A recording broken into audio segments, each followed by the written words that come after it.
This song, I have a great history with this song. I love this song. It's one of the first things I sang at Dr. Walker's church years ago when I was a young whippersnapper like Adam.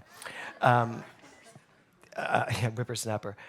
So this song is so personal to me because I remember the first time I heard it. Stephen is a good friend of ours, Kevin's and mine. And the first time I heard it, it did something inside of me.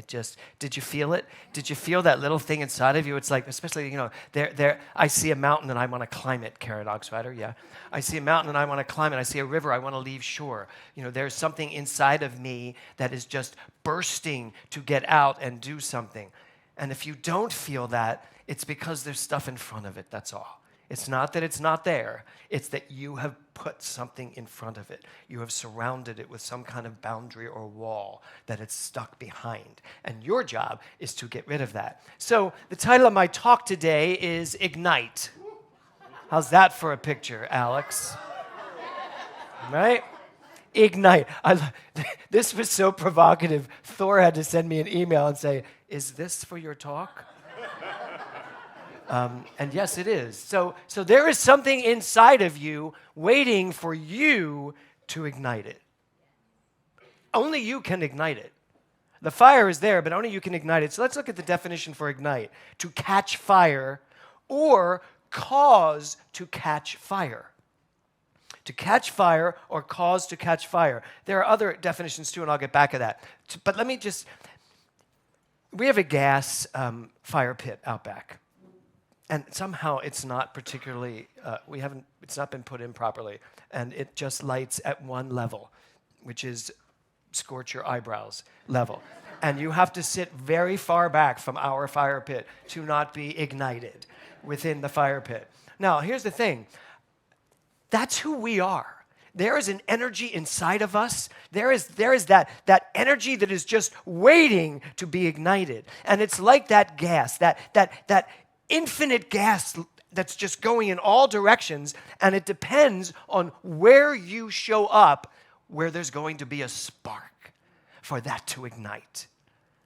Now, it depends on you to find the spark of creation. And it's been put somewhere that's so close, so easy to find, because it's been put right there in the middle of your mind, right there in the center of your heart, right there in the crevice of your soul.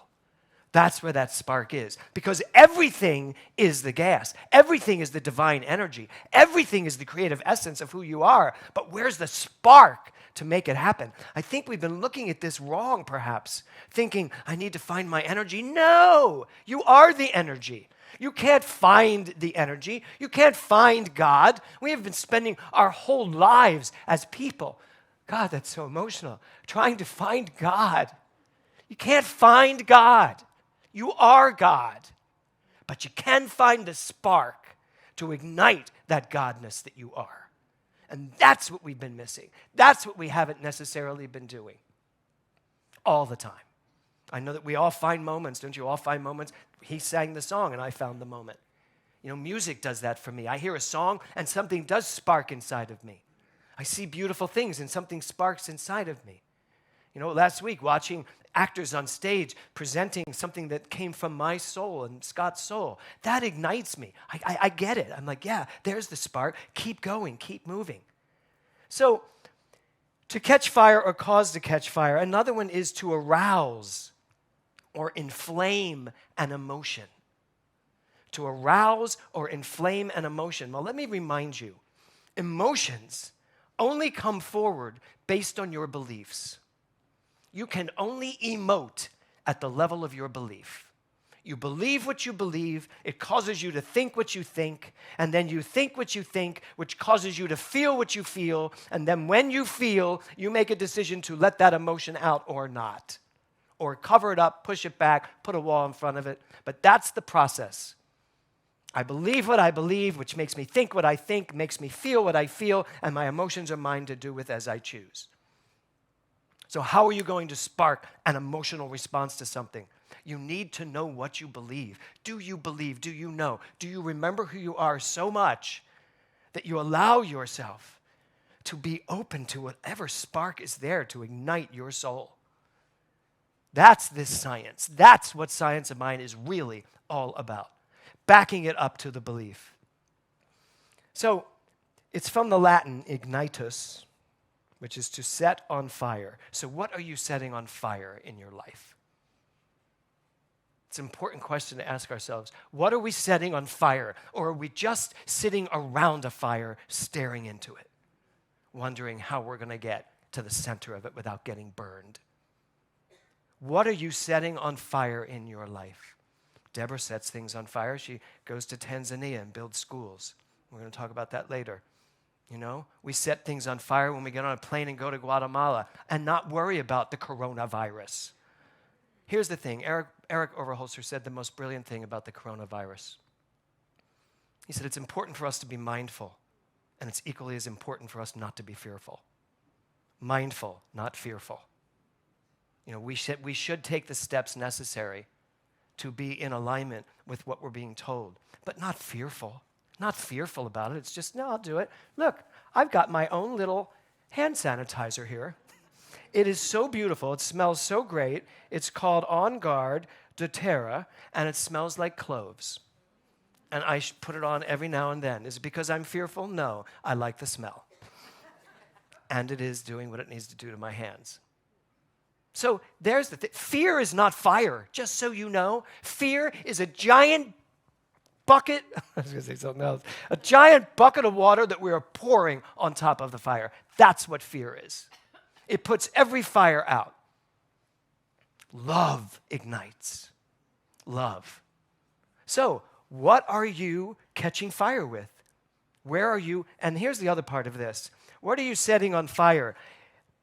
You also need to set on fire the things you no longer want. What are you willing to take and throw right in the middle of that fire? And let the fire of your life, let the creativity of your life do with it as it will, which is get rid of the fear, get rid of the doubt, get rid of what no longer works, eliminate all of those things that you are somehow still involved in that you know is not benefiting your life. That's fire can do that too. Fire can take care of whatever needs to be eliminated, as well as spark up and grow whatever you need to grow. So, what are you igniting in your life? Stephen Covey said this: the fire inside people is like a match. The way to ignite that flame is initially through friction. Then other matches are lit through warmth. So think about that for a minute. Stephen Covey. The fire inside people is like a match. Sometimes it's friction. Sometimes it means you actually got to get your hands dirty. You can't just sit around being comfortable. You need to get out there and have a little bit of friction in your life. Maybe a little bit of dismay in your life. Maybe a little bit of challenge in your life. Challenge is not a 4-letter word. It actually is not a 4-letter word. Challenge is a good thing if you're willing to step into challenge and see where the fire is within that challenge. So the idea of a match. The match, a little bit of friction, you light that match. All the other matches, if you're close enough to it, they'll light. So think about that. Think about the domino effect of the fire that is you. You light one fire, and it lights the next, and the next, and the next. And suddenly, you are on fire.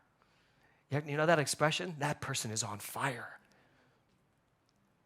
And all it is that there is something in you that you have ignited. Something in you that you have tapped into. I watch it with Heather with some of her songs. She writes a song and then all of a sudden she's just aglow with the fire of creativity that just poured through her. We all have that. I watched it with Kelly when he did his Wednesday night talk. All of the Wednesday night speakers. You know, I watch it in class when somebody gets something and they just suddenly go, oh my God, boom, boom, boom, boom. That's that fire. But why did that fire happen? Because they're sitting in a classroom asking for it. Asking for me to ignite their fire. And boy, do I at times. And sometimes it's a different kind of fire. It's a passion and a disagreement. Craig Lincoln's here. We can talk about that. Students that show up to provoke the fire, to stir the fire. He comes in with a whole pointer thing, just mixes it up, right? But it's great because when you do that, all the sparks are flying and they are catching on something or someone, some individual mind. So, Gary Keller, who wrote The One Thing, which we just went over in Ministerial, he says this: to ignite your life, you must focus on one thing long enough for it to catch fire. You must focus on one thing long enough to catch fire. What would that one thing be, do you think? It's on the stage behind me, to my left, at the bottom. That's what it would be. You want to focus on one thing long enough? It's why you're here, I assume. It's why you are in classes, I know, because you want to know who you are. You really want to know who you are. Not just an idea of who you are. You are not someone that is separate from God. You are not someone who is limited as a human. You are a divine human being. That means a divine human being God. That's who you are. That's what you are. That's what you're here to know. And as Gary Keller says, if you focus on this one thing long enough, it will catch fire in your life. And I mean not just focus on it on a Sunday morning when I'm up here talking, but go home, talk about it, think about it, put it in your spiritual practice. Start noticing when you're not showing up as that thing. Anybody have any situation this week, any moment this week where they think they were less than the perfection of God? I love that you raised your hand, Jason. Thank you, Steve Brabant. All of us, I did, even me. Even I have fallen short this week. Because people tell me. Right? Yes. People point out to me when I'm perhaps not living exactly what I'm teaching. But I think I am. Because sometimes we have blind spots and we don't notice it. And your job is to notice it. My job is to notice it. And if you notice it in someone else, find the most loving way to tell them.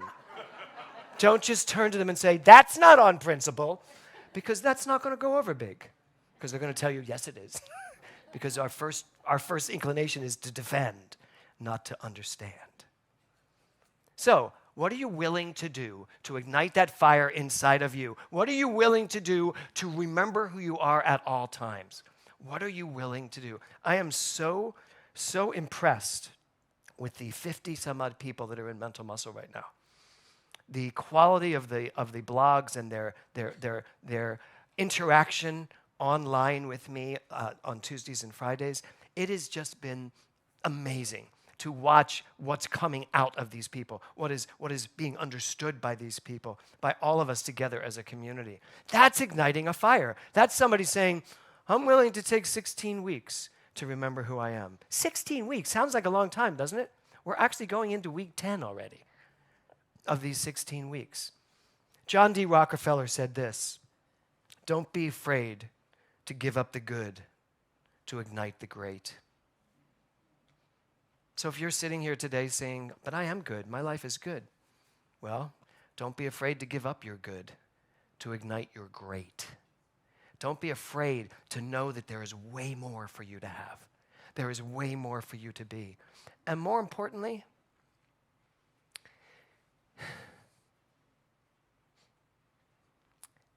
there is way more for all of us to give the world, to bring to the world.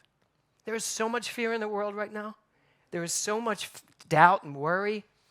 Our global community is starting to fracture due to one little silly virus, which by all accounts is not even as bad as the flu. Yet we've taken it and blown it out of proportion, as we do with so many things. We blow fear out of proportion to the point where we can no longer even get back to the truth or the love. So yeah, there's so much more for me to have, so much more for me to be, so much more for me to experience, but there is so much more for me to give. And there's so much more for you to give of your time, of your treasure, of your talents to the world around you. I mean, that's what the possibilities are. Every person in this room is a point at which thousands of other people are touched. You don't know who you're touching. At any given moment, you don't know what the ripples of your life are doing. So just imagine everyone in this room, maybe 150 of us this morning, in this room, saying to ourselves, I'm here to be the greatest me I can be and to bring that out into the world and to show up for what needs to be done, whatever that may be. So don't be afraid to give up the good to ignite the great. So what greatness is inside of you waiting for you to ignite it? And I'll leave you with this. What one thing could you do this week that would change the course, the trajectory of your own personal fire? What could you do to ignite that fire that's already there? What could you do to grow it? What type of mental fuel could you put into that fire to allow that fire to grow, to expand? And I am talking about projects and personal things you do in your life, but I am also talking about, more importantly, you as an individualized expression of this one amazing fire. What can you do this week? One thing that you can do this week to put that at the forefront of your mind, to remember who you are. Because the minute you know who you are, we won't even be talking about possibilities. You'll be so busy experiencing the possibilities of life, you won't have time to even ask what is a possibility, because it will just be there, unleashed, so amazingly so. One thing. Right now it is Life Force Week in Mental Muscle, and we're being asked to look at what expands our life force. What is it that ignites my life force? What is it that catches fire for me? And what is it that sucks the energy out of me? You all know it. Don't you all know what things suck the energy out of you? And a lot of times we think the thing that's going to take us away from something is really just sucking the energy out of us. Addictions suck the energy out of us. It's a misuse of love, misuse of creativity. That's what Dr. Ernest Holmes says about addiction. Addiction is nothing more than a good impulse going bad. Because what's at the bottom of it is a desire to love, a desire to be, to experience, to express. So what can you do this week? What one thing could you do this week? One thing you could change. In Life Force Week, every single day we are asked to find something that expands our life force. And for this talk, that expands our fire. One thing, just one thing. And it doesn't mean that you have to know what that one thing is, but you have to be willing to do what that one thing is. They're two different things. I don't have to know what it is. I have to be open to it, start my day by saying it. I am willing to do whatever it takes to grow this fire. Bring it on, God. There's the three words we could use. Bring it on. And then be willing to pay attention when it shows up. When the fire shows up, don't run away. Don't be like I am sometimes sitting in front of my fire pit, like, oh, my eyebrows. Engage it. Be willing to take whatever excitement, whatever passion, whatever fire is inside of you. Do you know that there's fire inside of you? Yes or no? Yes. Can you feel the fire inside of you? Yes. Can you feel something in you, even as I'm talking to you, saying, he's right? Yes. Some of you are like, really? But I am right, because I'm right for me. And I know when I'm right for me, I'm right for you, because I am you and you are me, because we are one thing, and that is God. And that is the fire of life. So if you are ready, if you are absolutely ready to take whatever comes your way and ignite it with the truth of who you are, then this life that you are living right now will be transformed. And I say that a lot. This will transform life. This will transform life. But it will. And it does. And our lives change the minute we remember who we are. And when we remember who we are, the fire of life, the spark of creation, we go out and those sparks just continue to ignite, ignite, ignite until you're just in the flame of life that is engulfing you and bringing you to the most amazing expression of who and what you are. Namaste. Thank you. Thank you.